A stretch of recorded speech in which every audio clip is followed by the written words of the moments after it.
The Samsung Galaxy S27 Ultra is shaping up to be one of the most talked about flagship phones in the premium smartphone market. And the latest leak suggests Samsung isn't just chasing bigger numbers anymore. Instead of focusing only on megapixels, sensor sizes, or benchmark bragging rights, the Galaxy S27 Ultra is rumored to bring practical upgrades that people will actually notice every day, especially in the camera, security, and accessory experience. If these reports are accurate, Samsung could be preparing a serious challenge for Apple and every other top-tier flagship in 2027. The biggest headline is the rumored return of variable aperture technology, and this could be the feature that changes everything for smartphone photography on the S27 Ultra. Variable aperture allows the camera lens to physically adjust how much light it lets in, depending on the scene. In bright daylight, a smaller aperture can reduce overexposure and keep details sharp, preventing skies from blowing out and helping textures look crisp. In low light, a larger aperture can pull in more light, which usually means cleaner shots, less noise, and better clarity without relying as heavily on aggressive processing. Samsung actually experimented with variable aperture in earlier Galaxy phones like the Galaxy S9 and S10, but the Galaxy S27 Ultra could be the real evolution of that idea.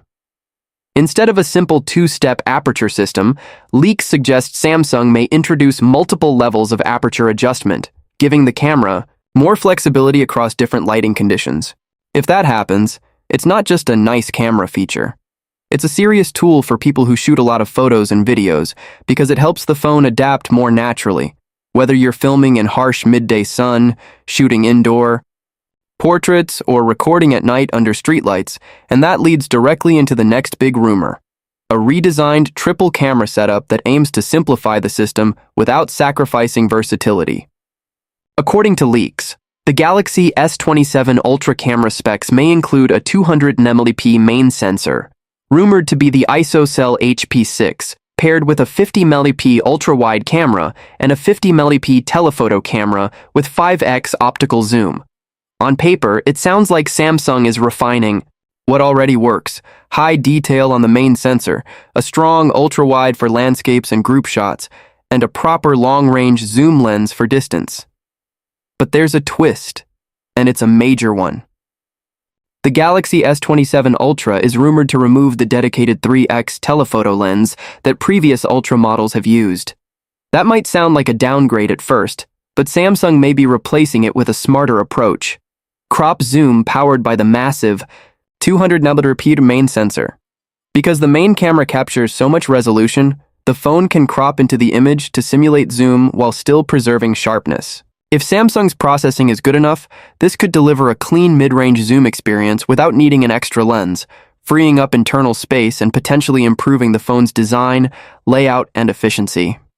For everyday users, this could be a win if it's executed properly.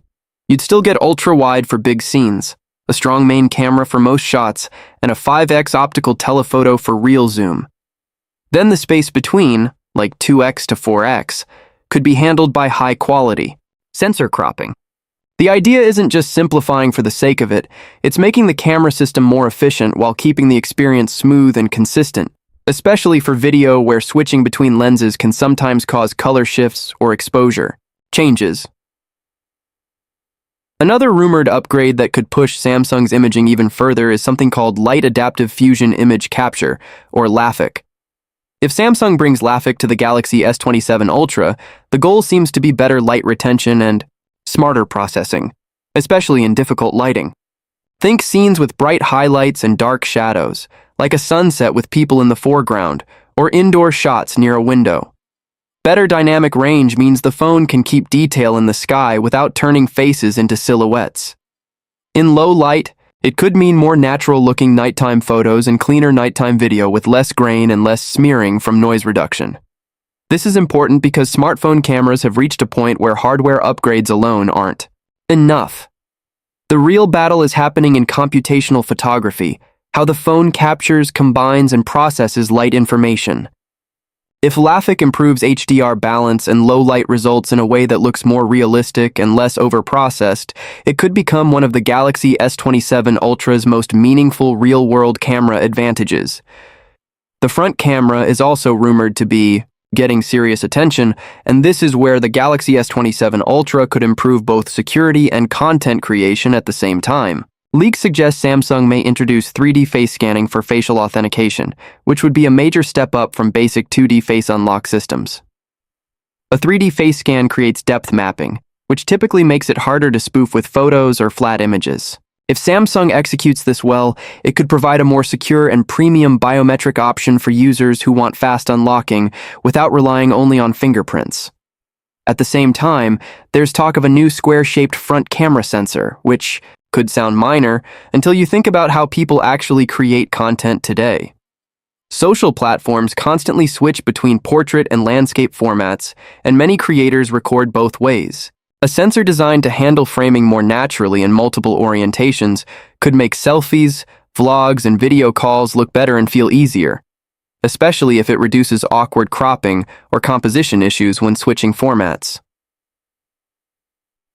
Beyond cameras, one of the most practical rumored additions is something that could change day-to-day convenience: built-in magnetic support for wireless accessories.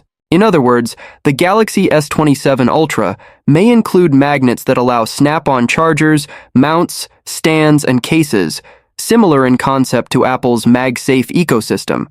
If Samsung fully commits to magnetic wireless accessories, it could make charging simpler, car mounting more reliable, and accessory alignment more consistent. Instead of dealing with misaligned wireless charging coils or shaky clamp mounts, magnets can create a clean, effortless click-on experience that feels premium and just works. And that's really the theme of these Galaxy S27 Ultra leaks. Samsung appears to be aiming for upgrades that improve how the phone works in real life. Variable aperture isn't about marketing, it's about better photos in bright sun and at night. A smarter triple camera layout isn't about removing features, it's about making zoom more seamless and the design more efficient. LAFIC isn't just a fancy name, it's about HDR that looks right and night video that doesn't fall apart. 3D face scanning is about security that feels flagship level. Magnetic wireless accessories are about making the phone easier to live with every single day. If Samsung delivers even most of what's being rumored, the Galaxy S27 Ultra could set a new standard for what an Ultra phone should be in the next generation. It won't be just a specs monster. It could be a more refined, user-focused flagship built for photography, video, productivity, and convenience, without forcing people to fight the device to get great results. Of course, these are still leaks and Samsung can change plans before launch. But if the Galaxy S27 Ultra really brings back variable aperture with multiple levels, introduces LAFIC imaging improvements, refines the camera system around a powerful 200-megapixel sensor with smarter zoom, upgrades the selfie camera for both security and creators, and adds magnetic wireless accessory support, then this could be one of the most complete Android flagships we've seen in years, and one of the strongest competitors Apple will face in the premium market.